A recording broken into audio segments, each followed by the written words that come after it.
currently play as a chaotic neutral character. I live for chaos in D&D, whether I mean to make it or not. It's just my personal default setting, despite my real-life self being very lawful good. But that's not what this video is about. In this video, I'm going to look deeper at alignments, and learn to use them to have a deeper understanding of my characters. So, to be honest, I used to think alignment system was really silly. It kind of felt shallow.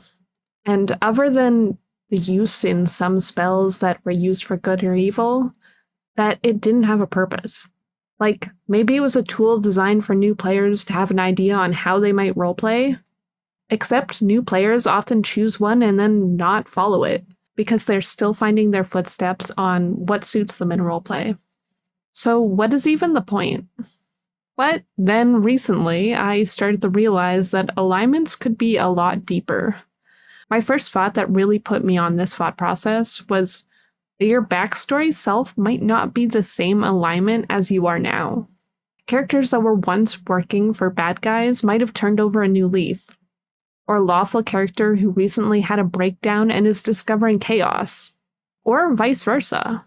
And okay, backstories are cool and all, but what about goals? Maybe I'm someone who's trying to become a better person and is still in the process. These are simple ones many of us have probably used in our backstories before without even thinking about these alignments. But what if there's more? First though, what am I drawing today?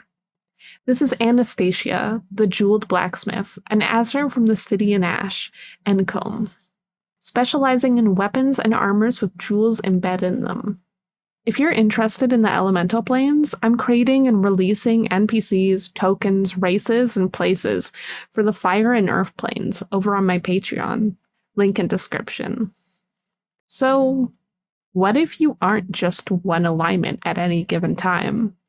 As a player looking in on the world, it's easy to say my character Spore is chaotic neutral. Spore does good things for bad reasons, like devoting a day to the local castle's kobolds that they hate a lot, to their tavern, just to make more money off of them. And does bad things for good reasons, like conning a merchant into buying fake invisible cloth so they can buy a scroll to save a meat golem that's only halfway through the process of being made. So a classic chaotic, towing the lines of both good and bad. But what alignment does Spore see themselves as? What do neutrals feel like they are?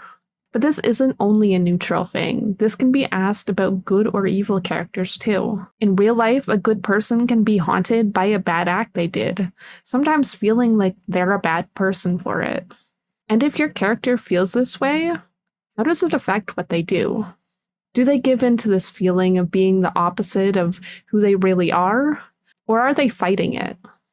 I think these questions can be really interesting and help us really discover who our character is. Okay, so we have how we see ourselves. But in Spore's campaign, there are two groups of players playing in one world at the same time, directly impacting each other's worlds despite playing on different days. This has given me a unique situation of not every player in the game being my character's buddy or party member, resulting in some player characters from the other party outright hating Spore. So that brings me into an interesting thing to think about when looking at your character's alignment. How do other people see your character? How do your party members see your alignment? Not as a player, but as a character. And in what way does that affect your relationship with them? Now, it's good to note you don't control other players or how they think. So all you can really do is think about how you perceive their actions towards you. For example, Villatresca, a character from my party, I think sees Spore for what Spore is. Chaotic.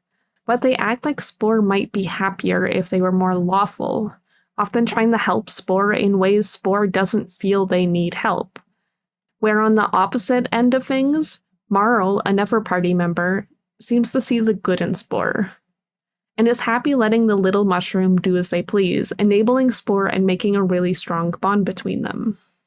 These dynamics formed naturally, but you can also actively think about them, making it easier to understand why your character does what they do and with who.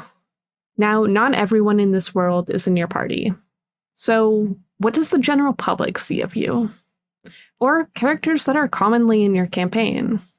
Even better than that, what does someone who hates your character see in them?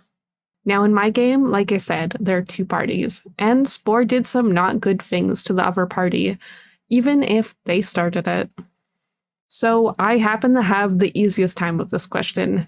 Hiskara, who hates Spore, 100% thinks Spore is chaotic evil. But depending on what the actions your character does and how they act, even someone that hates the character might still think you're overall good, neutral, lawful, or chaotic. Which becomes really interesting when you think about characters that aren't what others think of them, or don't perceive them to be what they are. Now, at this point, you basically have the how people see me meme for your entire character. And hopefully, something to think about and really dive into on who your character is and ideas on how to roleplay them going forward. I hope you learned something. I know I sure did. And if you liked this video, maybe check out this video on why some moments are more memorable than others in D&D. Have a great day.